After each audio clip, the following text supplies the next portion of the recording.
Hello everyone, welcome to channel learn with ease. आज हम solve करेंगे accounting for share capital chapter से question number 72 and 73। Chapter 8 TS Grewal की book से class 12 accounts. Online classes, online tuitions के लिए आप मुझे स्क्रीन पर दिए गए नंबर पर व्हाट्सएप कर सकते हो अपना नाम और क्लास। और आप अगर सॉल्यूशन ढूंढ रहे हो टीएस ग्रेवाल और डी के गोयल न्यू एडिशन बुक के, तो चैनल के होम टैब पर क्लिक करो। आपको सभी सॉल्यूशंस अपलोडेड मिलेंगे। पोस्ट सेक्शन में एमसीक्यूज मिलेंगे क्विज के फॉर्मेट में और एमसीक्यूज के सॉल्यूशन है शॉर्ट्स में। अब आप इस सॉल्यूशन को इंग्लिश और हिंदी दोनों ही लैंग्वेज में देख सकते हो। उसके लिए आपको ये सेटिंग का बटन प्रेस करना है और ऑडियो ट्रैक से अपनी कंफर्टेबल लैंग्वेज इंग्लिश या हिंदी को सिलेक्ट करना है।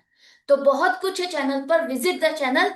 अच्छा लगे तो शेयर और सब्सक्राइब जरूर करना। क्वेश्चन नंबर 72 में दो केसेस दिए हैं। इन दोनों ही केसेस में आपको जर्नल एंट्रीज बनानी है। तो फर्स्ट केस में देवेंद्र लिमिटेड एक कंपनी है जिसने 100 शेयर्स को फोरफीट कर दिया। 10 रुपीज की फेस वैल्यू का एक शेयर है। कंपनी को फाइनल कॉल के 2 रुपीज नहीं रिसीव हुए। इसका मतलब कंपनी पूरे 10 रुपीज डिमांड कर चुकी है। तो कॉल्ड अप हो गया 10 रुपीज। इसमें से फाइनल कॉल के 2 रुपीज नहीं मिले तो बाकी के 8 रुपीज कंपनी को मिल चुके हैं। तो फॉरफीचर की एंट्री अगर आपको बनानी है तो कैसे बनाओगे? कोल्ड अप से आपको अपनी शेयर कैपिटल को डेबिट करना है, रिवर्स करना है। Equity share capital account debit 1000।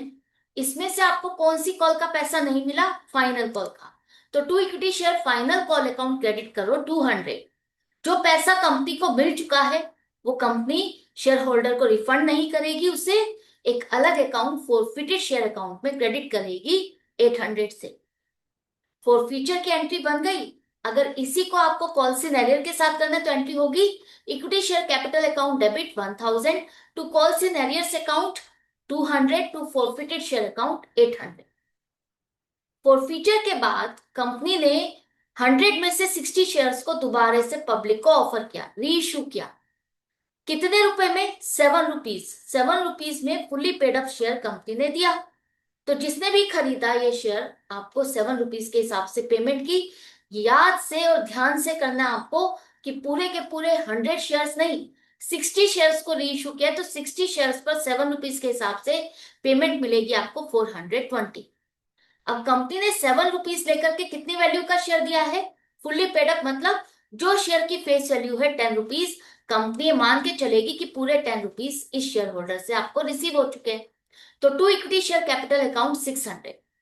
Company ने अपने 10 रुपीज की वैल्यू के शेयर को 7 रुपीज में बेचा।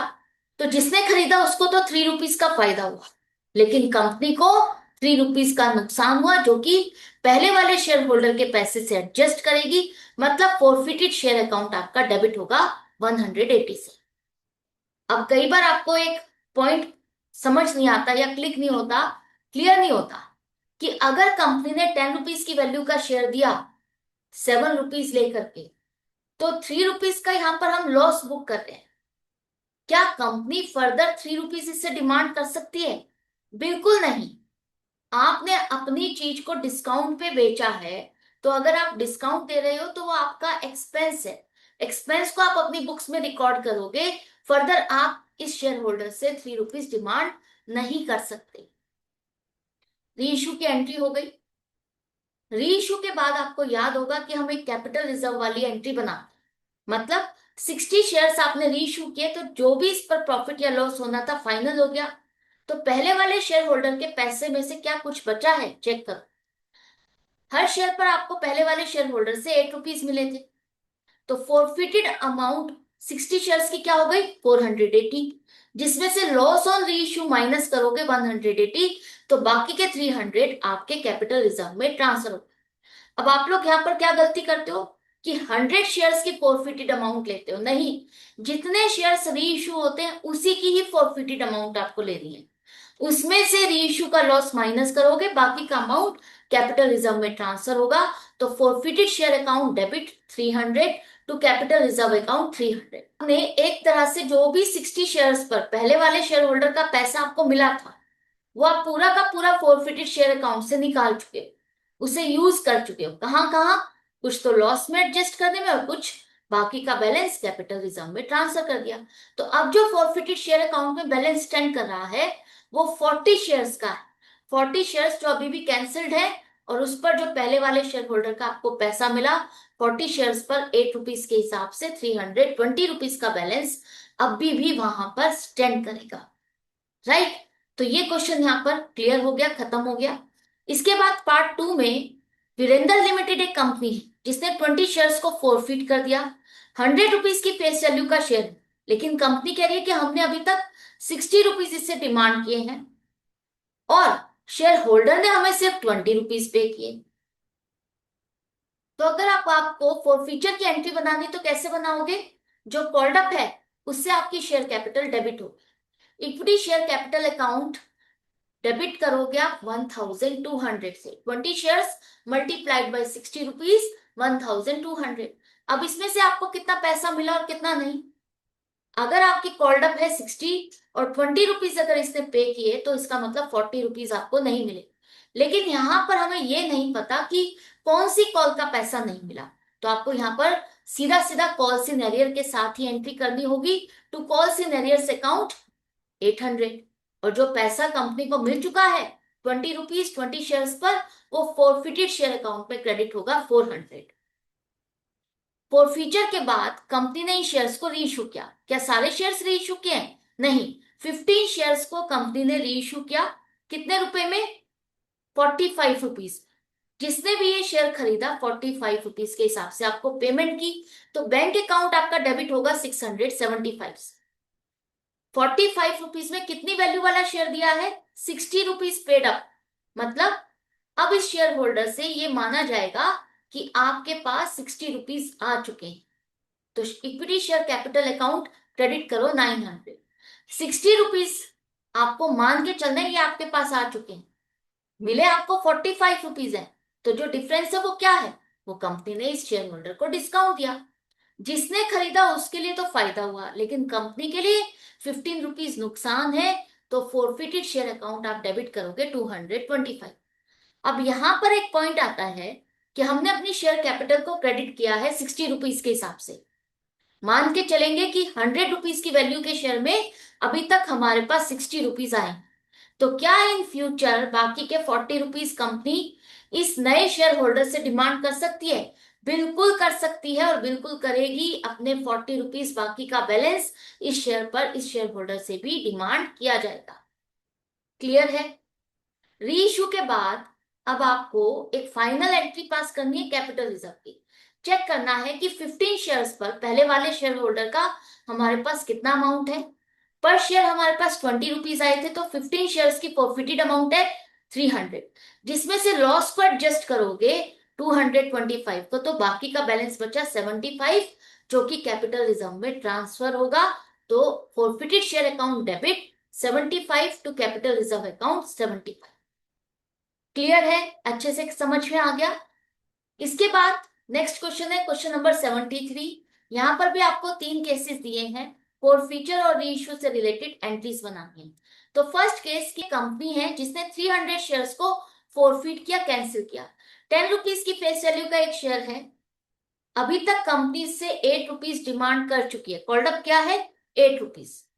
शेयर होल्डर ने सेकेंड कॉल का पैसा नहीं दिया, मतलब 8 रुपीज में से 3 रुपीज नहीं मिले, बाकी के कंपनी को 5 रुपीज मिल चुके हैं। तो पेड अप हो गया आपका 5 रुपीज। राइट? क्लियर है? अब जो कॉल्ड अप है 8 रुपीज, इससे आपकी शेयर कैपिटल डेबिट होगी। Equity share capital account debit 2400। इसमें से कौन सी कॉल का पैसा नहीं मिला? आपको यहां पर दिया हुआ है कि आपको सेकेंड कॉल का पैसा नहीं मिला। यहां पर आप फाइनल कॉल नहीं लिखोगे, क्योंकि अभी कॉल्ड अप 8 रुपीज है, बाकी 2 रुपए और डिमांड करने बाकी है।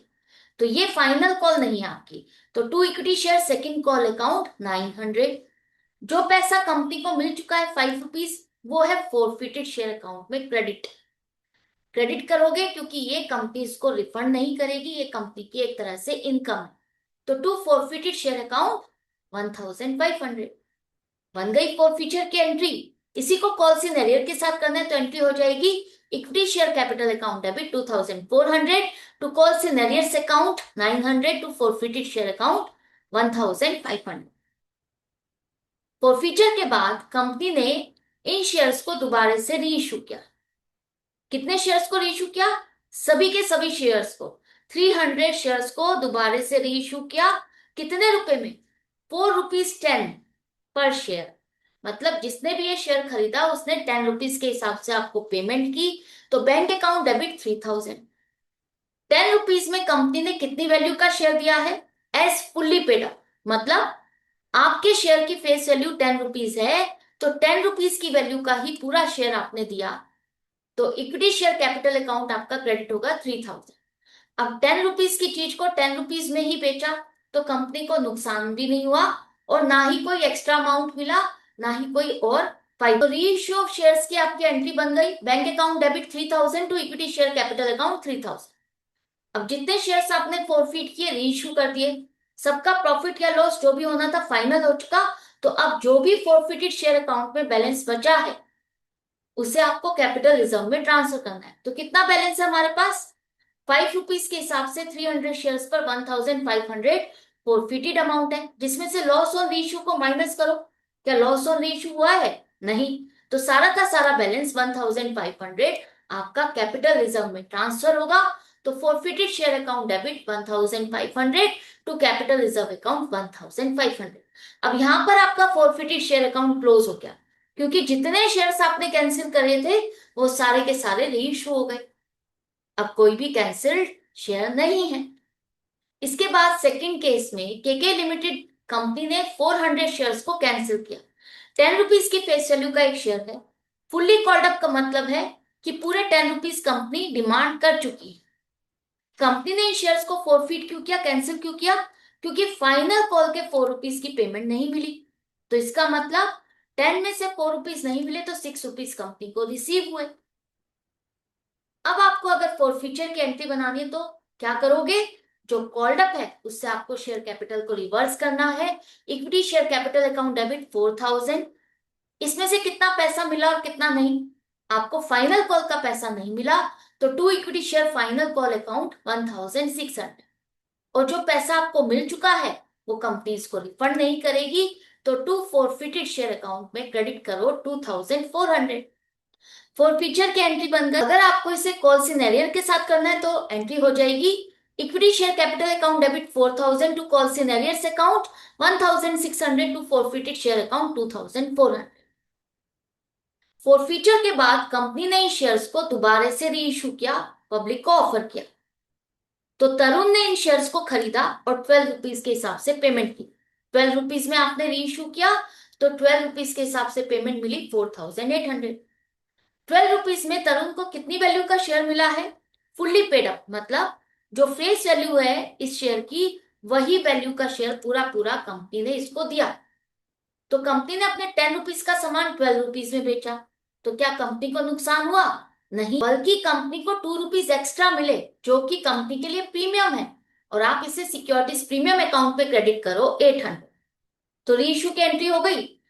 अब यहाँ पर जितने शेयर्स कैंसिल किए थे वो दोबारा से री इशू हो गए, तो इन पर जितना भी प्रॉफिट या लॉस होना था फाइनल हो चुका।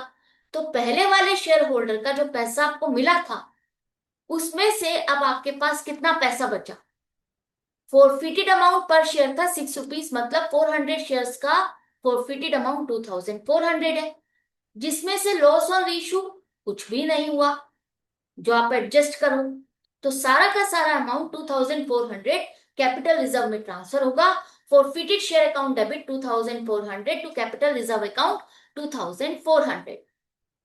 क्लियर है? यहां तक समझ में आ गया? ये क्वेश्चन भी क्लियर हो गया। इसके बाद थर्ड केस में लाइट लिमिटेड एक कंपनी है जिसने 250 शेयर्स को कैंसिल किया। 10 रुपीज की फेस वैल्यू का एक शेयर, फुल्ली कॉल्ड अप, मतलब पूरे 10 रुपीज कंपनी डिमांड कर चुकी है। कंपनी ने इन शेयर्स को फॉरफिट क्यों किया? क्योंकि उसने अलॉटमेंट पर 3 रुपीज और फाइनल कॉल के 4 रुपीज की पेमेंट नहीं की। तो बाकी 3 रुपीज एप्लीकेशन के टाइम पर जो कंपनी ने डिमांड किए वो इसने पे किए। तो फॉरफीचर की एंट्री कैसे बनाओगे? जो कॉल्ड अप है उससे आपकी शेयर कैपिटल रिवर्स होगी। Equity share capital account debit 2500। अब आपको कौन सी कॉल का पैसा नहीं मिला? अलॉटमेंट का। तो to equity share allotment account 750, to equity share first and final call account 1000। और जो पैसा कंपनी को मिला एप्लीकेशन का वो इसे रिफंड नहीं होगा, टू फॉरफिटेड शेयर अकाउंट में क्रेडिट करो 750। फॉरफीचर की एंट्री बन गई। इसके बाद अब आपको अगर कॉल सिनेरियो के साथ इसे करना हो तो कैसे करोगे?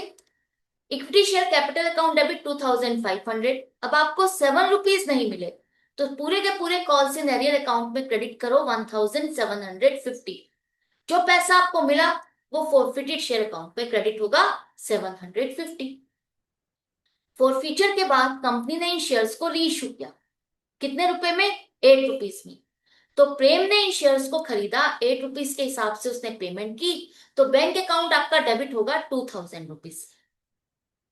कंपनी ने कितनी वैल्यू का शेयर दिया है? फुल्ली पेड अप, मतलब 10 रुपीज की फेस वैल्यू का शेयर कंपनी ने पूरा पूरा 8 रुपीज में दिया। तो हमारी शेयर कैपिटल 10 रुपीज के हिसाब से क्रेडिट होगी 2500। कंपनी ने 10 रुपीज की वैल्यू का शेयर 8 रुपीज में दिया, तो कंपनी ने एक तरह से 2 रुपीज का डिस्काउंट दिया। कंपनी को लॉस ऑन री इशू हुआ 2 रुपीज का, जो कि पहले वाले शेयर होल्डर के पैसे से एडजस्ट होगा। फॉरफिटेड शेयर अकाउंट आपका डेबिट होगा 500 से। क्लियर है? कंपनी ने 10 रुपीज की कॉस्ट का सामान 8 रुपए में बेचा 8 रुपीज में, तो कंपनी को तो नुकसान हुआ, लेकिन जिसने खरीदा प्रेम, उसको फायदा हुआ, क्योंकि उसको 10 रुपीज की वैल्यू का सामान 8 रुपीज में मिला। आगे फर्दर उसको कोई और पेमेंट नहीं करना। राइट? तो ये री इशू की एंट्री भी हो गई। कितने शेयर्स आपने कैंसिल किए थे, फॉरफिट किए थे, दोबारा से री इशू कर दिए, तो इन पर जो भी प्रॉफिट या लॉस होना था फाइनल हो चुका। तो पहले वाले शेयर होल्डर के पैसे में से क्या हमारे पास कुछ बचा है? देखो, हमारे पास पहले वाले शेयर होल्डर से 3 रुपीज मिले थे पर शेयर। 250 शेयर्स पर फॉरफिटेड अमाउंट थी 750। लॉस ऑन इशू एडजस्ट करो 500, माइनस करने के बाद जो अब अमाउंट बची 250, ये फाइनल प्रॉफिट है कंपनी के लिए, जो कि फॉरफिटेड शेयर अकाउंट से निकाल करके आप कहां ट्रांसफर करोगे? कैपिटल रिजर्व में, टू कैपिटल रिजर्व अकाउंट 250। अब आपका फॉरफिटेड शेयर अकाउंट क्लोज हो गया, कुछ लॉस ऑन इशू से एडजस्ट हो गया और बाकी का आपने कैपिटल रिजर्व में ट्रांसफर कर दिया। सारे शेयर्स जितने भी आपने कैंसिल किए थे री इशू कर दिए, कोई भी कैंसिल्ड शेयर नहीं है, तो फॉरफिचर अकाउंट तो क्लोज हो ही जाएगा। तो ये क्वेश्चन यहाँ पर कंप्लीट हो गया एंड आई होप आपको ये कॉन्सेप्ट अच्छे से समझ में आ गए। जो फॉरफिचर की एंट्री आपको टफ लग रही थी, री इशू की एंट्री आपको समझ नहीं आ रही, अब आपको क्लियर हो गई है, अच्छे से आप इजीली बना पा रहे हो। तो इसी तरह से आपको कनेक्टेड रहना है, सीखते रहना है, समझते रहना है। अगर वीडियो हेल्पफुल लगे तो लाइक का बटन प्रेस करना और ज्यादा से ज्यादा फ्रेंड्स में शेयर करना। हम मिलेंगे नेक्स्ट वीडियो में नेक्स्ट क्वेश्चन के साथ। Goodbye and take care.